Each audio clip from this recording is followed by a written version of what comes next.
Hey, it's Lee Henkin here from Hyper Prospecting. So today I want to do a quick video training for you on how to avoid cold emails landing in spam. Okay, so it's a constant blight for many people who run cold email campaigns. They often have a lot of challenges and experience a lot of obstacles with getting their emails landing in the inbox rather than the spam folder. So I'm going to run through a few things you can do to reduce the odds of that happening and basically ensure as many of your emails as possible actually land in the inbox, not spam. So, how to know if your email is landing in spam or not?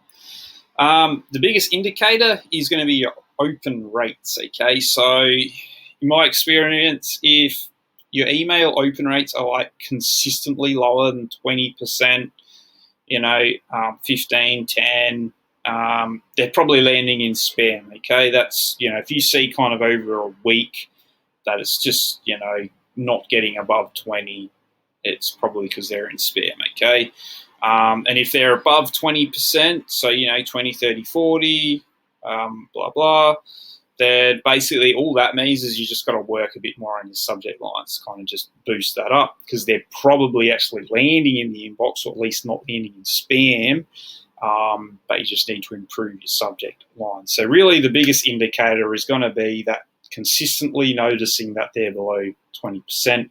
And you probably know there's something going on, whether it's a impact on your domain's reputation or your email account itself, which is causing the emails to land in the spam folder consistently.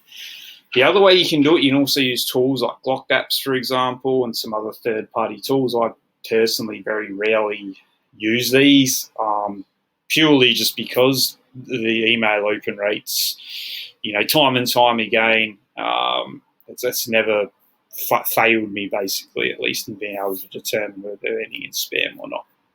So now that's out of the way, let's run through a few things you can actually do to make sure that your emails are going to land in the inbox and not in spam. Okay, so first, do not send from your primary domain. I still see this mistake happening a lot, especially from people who are just getting started with cold email. You don't want to send from your primary domain because there is a risk, okay, even with sending, very relevant, well-targeted cold emails, there is a risk that you can damage your primary domain's reputation. If you do that, it's going to be a very unpleasant experience for you, okay? So you don't want to do it. What you want to do is register a separate domain and a separate email account. Ideally, you want to have one email account per email or per domain. Reason being because typically when it comes to when an email account or a domain's, basically the email account and the domain reputation, they basically go hand in hand. So if the domain takes a hit to its reputation and you got like 3 email accounts under that domain, all the email accounts will take a hit to their reputation and their deliverability, even if it's only one email account that's responsible for the kind of spam, okay, complaints at least. So yeah, it's a really important thing to be aware of. Really easy to register domains and email accounts. I use GoDaddy more often than not and Google Workspace. You can literally do this in 10 minutes. Okay. Second thing, set up your domains correctly. Okay, so you want to make sure your email accounts have the SPF records. I actually spelt that wrong there on the slide. Didn't realize. But set up SPF records properly for the email account. Make sure that DKIM is authenticated, so you actually need to generate that record in your Google Workspace account and then add the record as a text record in your domain provider, whoever it is you use, and then authenticate it. You also need to add in DMARC records as well. So these things, they basically help reduce the chances of your emails that are sent from that email account and that domain land in spam folder. Okay, so really important kind of technical infrastructure thing to be aware of. Again, this is also very simple to do. yeah, so it's a really important thing to be aware of when it comes to setting up your email accounts. All right, so number 3, warming up your email accounts. So you never want to create like a domain and email account and then just 2 days later start sending out emails.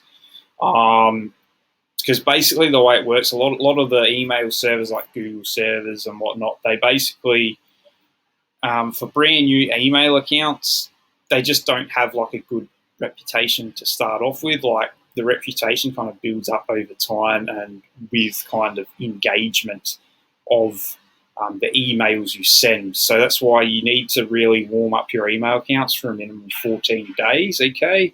And it kind of just helps train and season the server a bit. So you do that for at least 14 days. Now, I used to do this manually back in the day. Now I use a tool called warmupinbox.com. This warms up my email accounts for me automatically, saves me a ton of time and hassle. And you can basically set what percentage of emails you want to be replied to, and also how many you want to be sending per day, and at what kind of incremental cadence you want those emails sent as well. So it's a really cool tool, and I've noticed since I've been using it, which has been for the last few months now, it's definitely helped with email deliverability and making sure that they land in the inbox. Okay, so next one. Customize your emails, okay? Really important. So basically, the kind of general rule of thumb is the more unique each email is, the better. Like if the email server sees literally like each email you send is like literally word for word carbon copy of each other, it's just going to arouse suspicion, okay? Because that's typically what like mass spammers do. They don't do any customization. There's no relevance to the person they're emailing. They literally just blast out a carbon copy paste email to hundreds, thousands of people per day with zero customization or specificity to that person at all. So, a couple things to do here in terms of this. Really make sure you utilize the merge tag fields. Pretty much every cold email tool out there that I know of today allows you to use merge tag fields. Okay, so what you can do there is you use these merge tag fields in the body of your email copy. So that's things like name, company name, maybe industry, something else. You can even do like customized merge tag fields depending on the software you use. And in some software, you can even actually add in other elements of personalization. Like, for example, I use Woodpecker. And what you can do in Woodpecker is before you send your campaigns, you can go to each prospect and actually add in like a customized line if you want, or something that you noticed about them or that you want to add in that makes it a bit more unique. So it's really going to depend, but the easiest way is merge tag fields in the body of your email copy, because then at least the emails appear different, okay? They're not exactly carbon copy pastes. Other thing as well is using merge tag fields in the email subject line. This one I use pretty much all the time. Like I've found it works gold. Yeah, you definitely want to use like someone's name or at least the company in the email subject line. So that way every single subject line is going to be different, even if some of the other words are exactly the same, all right? So number 5, really important, making sure your emails are relevant to who you're reaching out to. Okay, so you got to know exactly who your ideal client is, who this target persona is, what their challenges, pain points are. Kind of look at the data points and sales intelligence indicators of this target group of prospects you're reaching out to, and make sure the messaging in your email matches that. That's how you make your emails relevant. And that's how they essentially why cold email is not spam, no matter what some people will kind of tell you. Okay, the key is to make sure that the messaging matches that target persona. If it matches that target persona, they're going to be much more relevant to who you're reaching out to and feel kind of more personal because of that relevancy and because of that specificity in your messaging and how it matches that target persona, okay? And if you do this, you're much less likely, for example, to have someone actually click the mark as spam button in the emails, which is really the the biggest thing you're trying to avoid, okay? But if you make your emails relevant, it's much less likely to happen that they will actually mark it as spam, because it shouldn't be perceived that way. Second last point, don't go crazy with daily sending volume. So with a brand new email account, you really want to start off slow, 15 to 20 emails a day, and then gradually and incrementally increase sending volume. So it might be like 15 to 20 for 4 or 5 days, and you might go up to like 30 to 40 and so on and so on. I recommend capping your sending volume too. Personally, even with like well-worn and aged domains and accounts, I'd never send more than 100 max. Okay, I've always just kind of noticed that you kind of push the line a bit once you get to that point. So yeah, just make sure, this is kind of the thing you just got to be aware of when you're running your campaigns and stay on top of. Like, but my kind of general rule of thumb is with a well-aged and warm domain and account, I sort of stick it to that 70 to 100 daily sending volume range. Okay. Last but not least, make sure your emails are valid. So a lot of the tools you use nowadays to find prospects and email addresses, they'll actually give you like valid and verified email addresses. Some lead finder tools, though, they'll just like kind of feed you back a list of emails, and they won't actually tell you whether they're valid or not. When that happens, in that case, you're going to need to make sure you use a third-party tool like NeverBounce or Snowvio just to run them through and do like a bulk verification check, just to make sure you've got some valid and verified emails, okay?